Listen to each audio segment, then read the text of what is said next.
राज्य दृष्टिमा देशभित्र दूरी हुँदैन। नमस्कार, म धीरज बस्नेत। समाचारको गर्भमा विवरण मात्र होइन, कारण र निवारणको बाटो पनि हुन्छ। पर्दामा देखिने र छेकिने खोजीको खबर उद्घाटन गर्न तम तयार बाइलाइन। दर्शकबिन, नेपाली समाजमा प्रचलित एउटा उक्ति छ, बेला छँदै मेला, बैस छँदै लाहुर। अर्थात् जे काम गर्नु छ समयमा गर्नुस्। समय घर्किएपछि गरिएका कामहरू व्यर्थका हुन सक्छन्। तर हाम्रो देशमा यो उक्तिलाई लोप्पा खुवाउने गरी उल्टो पाल्टो काम भइरहन्छ र अक्सर जे हुन्छ बेला घर्किएपछि हुन्छ। प्रसङ्ग कक्षा 11 को पाठ्यक्रमको हो। शैक्षिक सत्र सुरु भएको 6 महिना बित्यो। कोरोनाको कहर कम भएपछि भौतिक उपस्थितिमै कक्षाहरू सञ्चालन हुन थालेको महिना दिन बित्यो, तर अझै पाठ्यक्रम तय भएको छैन। के पढाउने के नपढाउने भन्ने कुनै निश्चित भएको छैन, जसका कारण शिक्षक, विद्यार्थी र अभिभावक समेत अलमलमा परेका छन्। यसै कोरोनाले खाएको शैक्षिक सत्रलाई राज्यकै निकायहरूले ध्वस्त बनाउने प्रयास गरिराखेको भन्दै विद्यार्थीहरू चिन्तित हुन थालेका छन्।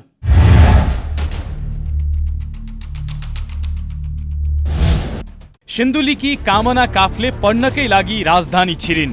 काठमाडौँको चाबेलमा डेरा गरेर दाइसँगै बस्छिन् उनी।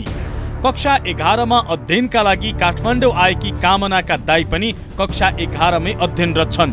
कानुन विषय लिएर पढेकी कामनाले पढ्ने कलेजमा पुरानो कोर्स पढाइ भइरहेको छ। कामना अध्ययन गरिरहेको विद्यालयले भौतिक उपस्थितिमै कक्षा सञ्चालन गरिरहेको छ। कामनाका दाइ कौशल काफले भने अनलाइनमा भर्चुअल कक्षा लिइरहेका छन्। बिना पुस्तक पढ्नु पर्दा उनीहरूलाई समस्या परेको छ।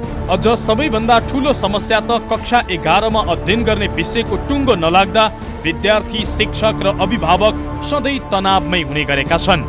कक्षा 11 को पाठ्यक्रम कार्यान्वयनमा देखिएको अन्योलताका कारण अहिले विद्यार्थीले पढिरहेको विषय पाठ्यभारमा पर्ने हो कि होइन भन्ने चिन्ता पनि थपिन थालेको छ। हेर्ने हो भने कुनै विद्यालयमा नयाँ पाठ्यक्रम पढाइरहेको अवस्था छ भने कुनै विद्यालयमा पुरानो पाठ्यक्रम। त्यसले गर्दा हामी विद्यार्थीमा नि निकै गाह्रो परेको छ। त्यसैले सरकारले चाहिँ हाम्रो यसलाई ध्यान दिएर तत्कालै यो अन्यलबाट मुक्त गराइदियोस् र अदालतले पनि छिटोभन्दा छिटो निर्णय गरिदियोस्। यसलाई कुनै पक्षले सुनवाई गरेको अवस्था छैन र विद्यार्थी सङ्गठनहरू लगायत विभिन्न राजनीतिक दलहरू पनि अहिले यस्तो यो खाले मुद्दाबाट चाहिँ टाढा रहेर अन्त दौडिरहेको अवस्था छ। मतलब अनि सम्झिँदाखेरि लाग्छ कि हामी विद्यार्थीको लागि बोलिदिने अहिले कुनै निकाय छैन जस्तो लाग्छ र यसको लागि चाहिँ कसैले बोलिदियोस् भन्ने नै चाहना हो। गएको असोज महिनादेखि भर्चुअल कक्षाबाट पठन पाठन गरिरहेकी वसुन्धराकी सविता पाण्डे पुष महिनादेखि भौतिक उपस्थितिमै साउथ वेस्टर्न स्टेट कलेजमा पढिरहेकी छिन्। नयाँ र पुरानो पाठ्यक्रम मिलाएर पढाइ गरिरहेको उक्त कलेजमा सविताको पहिलो आन्तरिक परीक्षा चलिरहेको छ। तर अझै पनि पाठ्यक्रमको अन्योलताका कारण भविष्यको चिन्ताले सवितालाई सताइरहेको छ। अब सरहरूले चाहिँ नयाँ र पुरानो गरी दुवै कोर्स भनेर पढाइरहनु भएको छ पढाउन चाहिँ होइन। जति नै सरहरूले नयाँ र दुवै गरेर दिए पनि, नोट प्रोभाइड गरे पनि बुकहरूबाट आफैले पढेको भन्दा त त्यो अलिकति डिफ्रेन्टै हुन्छ नि त। जति बुझिन्छ सरहरूबाट बुझिन त बुझे, नोट पनि बनायो। तर त्यहाँनिर नोटमा सबै सरहरूले अब A to Z बुककै त सारेर त दिनुहुन्न। त्यहाँको A to Z हुन्छ नि वर्ड्सहरू त हुँदैन नि त। अनि अलिअलि बुझ्नका लागि बुकै भइदियो भने चाहिँ अझै इफिसियन्ट हुन्छ जस्तो चाहिँ लाग्छ। यो वर्ष कोरोनाका कारणले शैक्षिक सत्रमा यसै पनि अन्योलता छायो। त्यसमाथि पनि पाठ्यक्रम विकास केन्द्रले शिक्षा मन्त्रीको अध्यक्षतामा रहेको राष्ट्रिय पाठ्यक्रम विकास तथा मूल्याङ्कन परिषदको बैठकले पारित गरेको विद्यालय शिक्षाको राष्ट्रिय पाठ्यक्रम प्रारूप 2076 अनुसार शैक्षिक वर्ष 2077 देखि नेपालका सबै विद्यालयहरूमा कक्षा 11 मा नयाँ पाठ्यक्रम लागू गरिएको सूचना जारी गर्यो। तर केही विद्यालयमा पुराना पाठ्यक्रम अनुसार पठन पाठन गराउने भनी विद्यार्थी भर्ना लिएको जनगुनासो बढेको भन्दै शिक्षा, विज्ञान तथा प्रविधि मन्त्रालयले कक्षा 11 सञ्चालन भएका सबै विद्यालयहरूले कक्षा 11 को स्वीकृत नयाँ पाठ्यक्रम अनुसार मात्रै पठन पाठन गर्न गराउन तथा स्वयंसार विद्यार्थीको मूल्याङ्कन गर्ने व्यवस्था गराउन सम्बन्धित विद्यालयहरूलाई लिखित निर्देशन दिएको थियो। मन्त्रालयले विद्यालयले कक्षा 11 को स्वीकृत नयाँ पाठ्यक्रम कार्यान्वयन गरे नगरेको विषयमा अनुगमन र आवश्यक निर्देशन दिन सबै स्थानीय तहलाई समेत निर्देशन दिएको थियो। यसरी पाठ्यक्रम विकास केन्द्रले विद्यालय तहमा एकल पथीय पाठ्यक्रम लागू गराउने क्रममा यसपटक कक्षा 1 र 11 को नयाँ पाठ्यक्रम बनाएर कार्यान्वयनमा पठाएको थियो। तर कक्षा 11 को पाठ्यक्रममा गणित विषयलाई उपेक्षा गरिएको भन्दै तत्काल कार्यान्वयन नगराउन माग गर्दै सर्वोच्च अदालतमा मुद्दा परेपछि पाठ्यक्रममा अन्योलता छायो। गत भदौदेखि नयाँ पाठ्यक्रम अनुसार पढाइ सुरु भए पनि असोज 28 गते सर्वोच्च अदालतमा नयाँ पाठ्यक्रम लागू नगराउन माग गर्दै अधिवक्ता भगवता अर्यालले रिट दायर गरेका थिए। सर्वोच्च अदालतले कारण देखाउ आदेश जारी गर्दै नयाँ प्रारूप कार्यान्वयन नगराउन पाठ्यक्रम विकास केन्द्रको नाममा कार्तिक 19 गते अल्पकालीन अन्तरिम आदेश जारी गर्यो। त्यसपछि तोकिएको पेशी 7औं पटक पनि हेर्न नभ्याइने सूचीमा राखिएको थियो। त्यसपछि सोमबार अर्थात् पुस 20 गते पेशी तोकिएको थियो। सोमबार न्यायाधीश द्वय टङ्क बहादुर मोक्तान र प्रकाश कुमार ढुङ्गानाको संयुक्त इजलासमा पेशी तोकिएर सुनवाई समेत भयो। तर पनि फैसला भने आउन सकेन र फेरि पुस 27 गतेका लागि पेशी सारिएको छ। तर त्यस दिन पनि के हुने हो अझै टुङ्गो छैन। सर्वोच्चको निर्णय कुर्दै शैक्षिक सत्रको 6 महिना बित्न लागिसकेको छ। तर अदालतले नयाँ पाठ्यक्रम लागू नगर्न अन्तरिम आदेश दिएको, तर विद्यालयले नयाँ पाठ्यक्रम नै पढाइरहेका कारण विद्यार्थी, शिक्षक र अभिभावक तनावमा परेका छन्। अब अदालतको फैसला कस्तो आउँछ त्यसपछि मात्रै उनीहरूको पाठ्यक्रमको टुङ्गो लाग्नेछ, जसका कारण विद्यार्थीहरू लामो समयदेखि अन्योलतामै कक्षा 11 को पाठ्यक्रम पढिरहेका छन्। विद्यार्थीको भविष्यसँग जोडिएको विषयमा अदालतले हलो अड्काइदिँदा लाखौं विद्यार्थीको भविष्य अन्योलमा परेको एक शिक्षकको भनाइ छ। अदालतले जति सक्य छिटो आफ्नो निर्णय चाहिँ गर्दै भए सहज हुन्थ्यो। अब अन्योलमा हामी पनि पर्थेनौँ र अन्य निकायहरू पनि अन्योलमा पर्थेन। यो किसिमको डिबेट क्लोज हुन्थ्यो। अधिकांश विद्यालयले असोजदेखि नै पढाइ सुरु गरेका थिए। कुनै विद्यालयले नयाँ पाठ्यक्रम त कुनै विद्यालयले पुराना पाठ्यक्रम अनुसार पठन पाठन गरेका छन्। कसैले नयाँ र पुरानो दुवैलाई मिलाएर पढाइ सञ्चालन गरिरहेका छन्। सबैको ध्यान सर्वोच्चमा परेका बेला अदालतमा पटक पटक पेशी सर्दा विद्यार्थीको भविष्यमाथि खेलबाड भएको अभिभावक सङ्घको गुनासो छ। अदालतको निर्णय कुरुन्जेलसम्म एक त अदालतले पनि फास्ट ट्र्याकबाट निर्णय गरिदिनु पर्थ्यो। हाम्रो भनाइ यो महत्त्वपूर्ण हुनु पर्थ्यो। बरु राजनीति विषय बन्यो, विद्यार्थीको पढ्ने चाहिँ विषय बनेन। त्यसले त्यो नहुँदा पनि अब सरकार पनि आफै अभिभावक भएर जिम्मेवारी वहन गरिदिएर उसले तत्काल निकासको लागि अहिले पुरानो पाठ्यक्रम पढाऊ। अदालतले फैसला गरेर बाटो खोलिदियो भने अर्को वर्षदेखि नयाँ बाटोमा जान सक्थ्यौँ हामी। त्यो त इजी बाटोहरू थियो। अनि त्यो कुरामा जुङ्गाको लडाइँ भन्छ कि अब हामीले निर्णय गऱ्यौँ, त्यस कारणले यो निर्णय फर्किनु हुँदैन भन्ने चिन्तन सरकारको हुने भयो। अदालत यो प्राथमिकताको विषयमै परेन, उसले निर्णय गर्दैन। शैक्षिक सत्र 2077 को कोर्स आधा सकिन लाग्दा पनि पाठ्यक्रमको छिनोफानो हुन नसक्दा यसपालिको शैक्षिक सत्र तनावपूर्ण बन्न पुगेको छ। चालु शैक्षिक सत्रदेखि सरकारले नयाँ पाठ्यक्रम लागू गराउनको लागि निर्देशन दिएको थियो। कार्तिक 3 गते लिखित रूपमा निर्देशन दिएर नयाँ पाठ्यक्रम लागू गराउनको लागि सबै विद्यालयहरूलाई निर्देशन दिएको थियो। तर कार्तिक 19 गते सर्वोच्च अदालतबाट नयाँ पाठ्यक्रम तत्कालका लागि लागू नगराउन अन्तर्कालीन आदेश जारी गर्यो। तर त्यसको पूरा फैसला नआउँदा लाखौं विद्यार्थीहरूको भविष्य अन्योल बनेको छ। हो, बेला घर्किसक्यो तर अझै पाठ्यक्रम नै तय भएको छैन। पुरानो पढाउने कि नयाँ त्यसको कुनै छिनोफानो भएको छैन। अदालतले अझै कुनै निर्णय नदिँदा विद्यार्थीहरू अन्योलताको भुमरीमा फसेका छन्। आखिर समस्या कहाँबाट सुरु भएको हो त देखाउने छौं, तर एकैछिनको विश्रामपछि। दर्शकवृन्द, आज हामी बाइलाइनमा अदालतले निर्णय नदिँदा अझै तय हुन नसकेको कक्षा 11 को पाठ्यक्रम र त्यसले सृजना गरेको अन्योल देखाइराखेका छौं। नयाँ पाठ्यक्रम बनाउने क्रममा गणित विषयलाई माइनस गर्न खोजिएपछि उत्पन्न भएको तनाव सर्वोच्च अदालतसम्म पुगेको छ र अदालतले अझै कुनै फैसला दिएको छैन, जसका कारण नयाँ पाठ्यक्रम पनि लागू हुन सकेको छैन भने पुरानोले पनि निरन्तरता पाउन सकेको छैन। पाठ्यक्रममा विवाद कसरी सुरु भयो र खास समस्या कहाँ हो, हेर्नुहोस् यो रिपोर्टमा।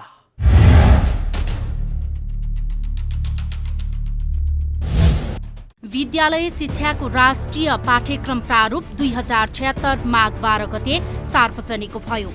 शैक्षिक सत्र 2077 देखि लागू हुने पाठ्यक्रम कक्षा 1 देखि 12 सम्मको पाठ्यक्रमको प्रारूप पाठ्यक्रम विकास केन्द्र सानोठिमी भक्तपुरले सार्वजनिक गरेको थियो। विद्यालय शिक्षाको राष्ट्रिय पाठ्यक्रम प्रारूप 2076 सार्वजनिक भएसँगै गणित विषयलाई हटाइएको भन्दै प्रश्न उठ्न थाल्यो। त्यसअघि विज्ञान संकायका लागि अनिवार्य जस्तै बनाइएको गणितलाई विषय सूचीबाट हटाइएपछि मुख्यतः विषय शिक्षकहरूले यसको विरोध गरेका थिए। लामो समयको छलफल गरेर नयाँ पाठ्यक्रम बनाइएको बताइए पनि गणित विषयकै कारण पाठ्यक्रममा अन्योलता बढेपछि उक्त विषय अदालतमा पुगेको थियो र अहिलेसम्म पनि यो मुद्दा अदालतमा बन्दी बनेको छ। पाठ्यक्रम विकास केन्द्रले शैक्षिक सत्र 2077 देखि कक्षा 11 र 12 मा 7 विषय पढाइ हुने गरी नयाँ पाठ्यक्रम तय गरेको थियो। अहिलेसम्म 5 विषय पढाइ हुने गरेकोमा पाठ्यक्रम विकास तथा मूल्याङ्कन परिषदले स्वीकृत गरेको नयाँ पाठ्यक्रम संरचनाले 2 विषय थप गरेको हो। नयाँ पाठ्यक्रममा विज्ञान, शिक्षा, व्यवस्थापन, मानविकी जस्ता छुट्टा छुट्टै संकाय हुँदैन। 12 र 11 पढ्ने विद्यार्थीले नेपाली, अङ्ग्रेजी, सामाजिक र जीवन उपयोगी शिक्षा अनिवार्य र 3 ऐच्छिक विषय पढ्नुपर्छ। पुरानो पाठ्यक्रम अनुसार विज्ञान संकायका विद्यार्थीले कम्तीमा 100 पूर्णाङ्कको गणित पढ्नै पर्थ्यो। फेल हुने विद्यार्थीको संख्या हेर्दा पनि तत्कालीन एसएलसी र उच्च माध्यमिक तहमा पनि गणित विषयमै फेल हुनेको संख्या बढी थियो।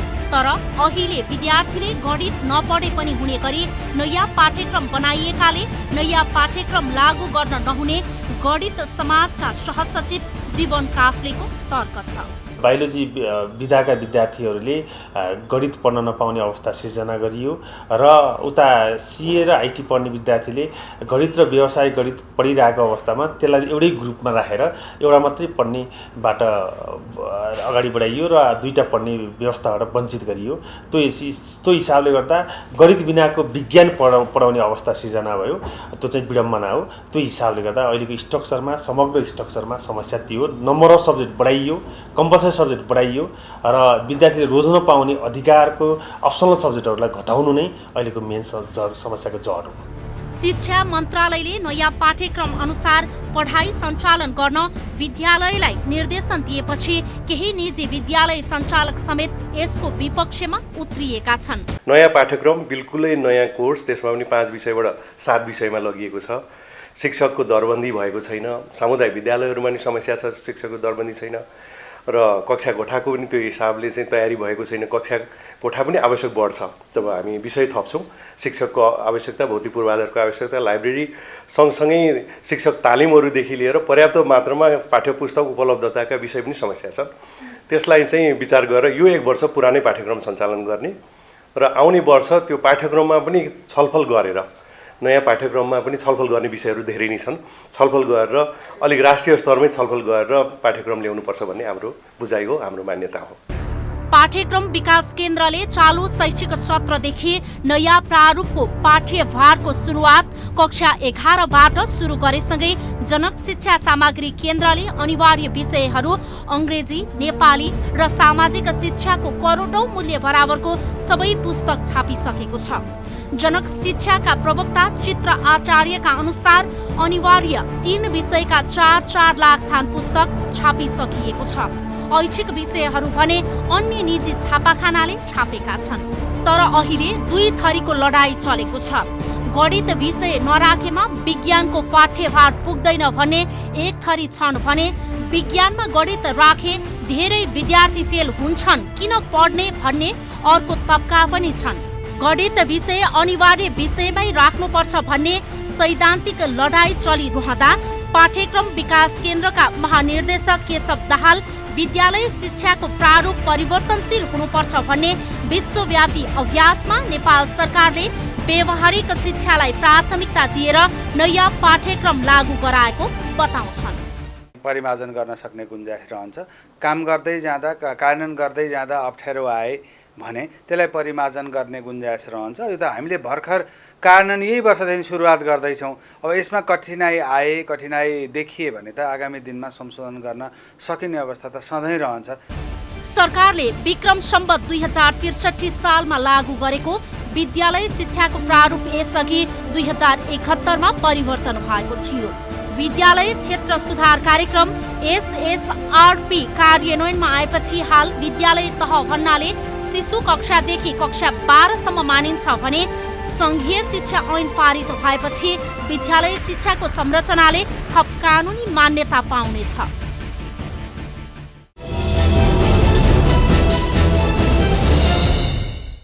दर्शकवृन्द, आज हामी बाइलाइनमा बेला घर्किँदा समेत पाठ्यक्रम तय नभएपछि अन्योलग्रस्त बनेका कक्षा 11 का विद्यार्थी र अदालतले नदिएको फैसलाका विषयमा चर्चा गरिराखेका छौं।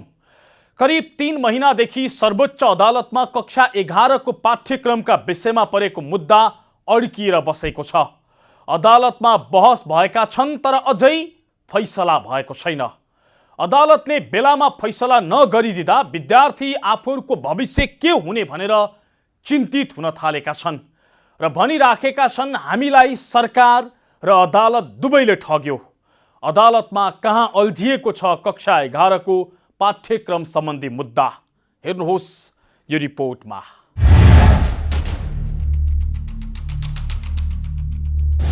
पाठ्यक्रम विकास केन्द्रले तयार गरेर कार्यान्वयनमा समेत पठाइसकेको कक्षा 11 को पाठ्यक्रमलाई क्षेत्राधिकारको प्रश्न उठाउँदै तत्काल कार्यान्वयन नगराउन माग गर्दै सर्वोच्च अदालतमा मुद्दा परेपछि कक्षा 11 को पाठ्यक्रम अन्योलमा पर्यो। गएको असोज 29 गते अधिवक्ता भगवता अर्यालले पाठ्यक्रम विकास केन्द्र सानोठिमी भक्तपुर, पोखरा विश्वविद्यालय पोखरा, मध्यपश्चिम विश्वविद्यालय सुर्खेत, सुदूरपश्चिम विश्वविद्यालय, पूर्वाञ्चल विश्वविद्यालय, काठमाडौँ विश्वविद्यालय र कृषि तथा वन विज्ञान विश्वविद्यालयलाई विपक्षी बनाएर नयाँ पाठ्यक्रम लागू नगराउन भन्दै रिट निवेदन दिएकी थिइन्। गणित विषयलाई उपेक्षा गरिएको भन्दै रिट निवेदन परेपछि असोज 30 गते न्यायाधीश अनिल कुमार सिन्हाको एकल इजलासमा पेशी तोकियो। तर उक्त दिन रिट दायरकर्ताले नै पेशी स्थगन गराए। त्यसपछि कार्तिक 19 गते न्यायाधीश पुरुषोत्तम भण्डारीको इजलासले सरकारका नाममा कारण देखाउ आदेश जारी गर्दै नयाँ पाठ्यक्रम तत्काल लागू नगराउन अन्तर्कालीन आदेश जारी गर्यो। सर्वोच्चको यस्तो आदेशपछि फेरि कार्तिक 26 गते न्यायाधीश द्वय मीरा खड्का र वमकुमार श्रेष्ठको संयुक्त इजलासमा तेस्रो पेशी तोकियो, तर उक्त दिन हेर्न नभ्याइने भनियो। त्यसपछि मङ्सिर 4 गते न्यायाधीश द्वय विश्वम्भर प्रसाद श्रेष्ठ र सुषमा लता माथेमाको संयुक्त इजलासमा पेशी तोकिए पनि रिट दायरकर्ताले फेरि स्थगन गरे। यसरी मिति सर्दै आएको पेशी मङ्सिर 6 गते 7औं पटक हेर्न नभ्याइने सूचीमा राखियो। त्यसपछि सोमबार अर्थात् पुस 20 गते पेशी तोकिएको थियो। सोमबार न्यायाधीश द्वय टङ्कबहादुर मोक्तान र प्रकाश कुमार ढुङ्गानाको संयुक्त इजलासमा पेशी तोकिएर सुनवाई त भयो, तर पनि फैसला भने आउन सकेन। कोरोनाको कारणले गर्दाखेरि यो शैक्षिक सत्रको पढाइ यसै पनि ढिला भयो। त्यसमाथि पनि अहिलेसम्म कुन पाठ्यक्रम पढाउने, नयाँ या पुरानो, यो विषयको टुङ्गो नलाग्दाखेरि सर्वोच्च अदालतमाथि एउटा प्रश्न खडा भएको छ कि सबैभन्दा बढी प्राथमिकतामा पर्नुपर्ने विषयवस्तु किन पेशीमै पर्दैन, किन पछि सारिरहेको छ। सोमबार सर्वोच्चको शिक्षा मन्त्रालय, पाठ्यक्रम विकास केन्द्र लगायत सबै पक्षलाई पुस 27 गतेका लागि पेशी तोक्दै छलफलमा बोलाइएको छ। 27 पुसमा सरकारवाला निकायसँग छलफल गरेपछि नयाँ पाठ्यक्रम लागू गर्ने कि पुरानोलाई निरन्तरता दिने भन्ने विषयमा फैसला हुनेछ। त्यसो त अदालतले तत्काल नयाँ पाठ्यक्रम लागू नगर्न भनेपछि कक्षा 11 मा नयाँ कि पुरानो पाठ्यक्रम पढाउने भन्ने समस्याका कारण 4 लाख विद्यार्थी मारमा परेका छन्। शिक्षाविद प्राध्यापक डाक्टर विद्यानाथ कोइराला अदालत राजनीतिक दल र निजी विद्यालयको प्रभावमा परेर लाखौं विद्यार्थीको भविष्यमाथि खेलवाड गरिरहेको बताउँछन्।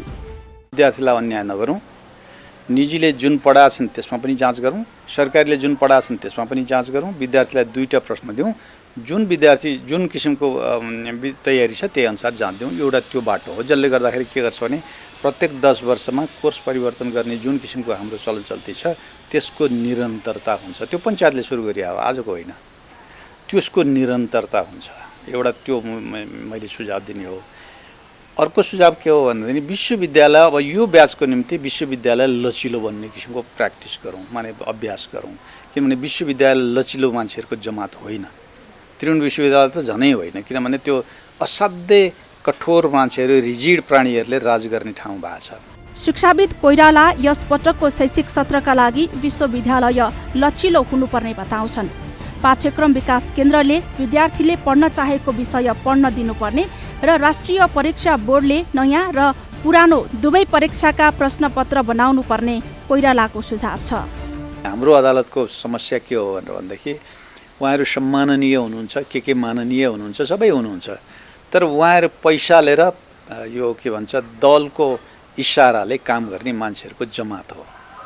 त्यसमा नाइ भन्नुपर्ने केही कुरै रहेनछ, किनभने त्यो उहाँहरूले नि बुझ्नु भएको छ, हामीले नि बुझाएको छौँ, सबैले बुझाएको छौँ। माननीयलाई भन्नु हुँदैन भनेर भन्न नचाहने मान्छेले भन्दैनन्, नत्र भएदेखि कुरो चाहिँ यथार्थ त्यो रहेछ। अब यसबाट के भयो भने अदालत निर्णय पनि दिन चाहँदैन, ढिलो गरिरहेछ। यत्रो महिनासम्म 8 महिना 9 महिनासम्म पढाइसके, वैशाखदेखिको हो नि त।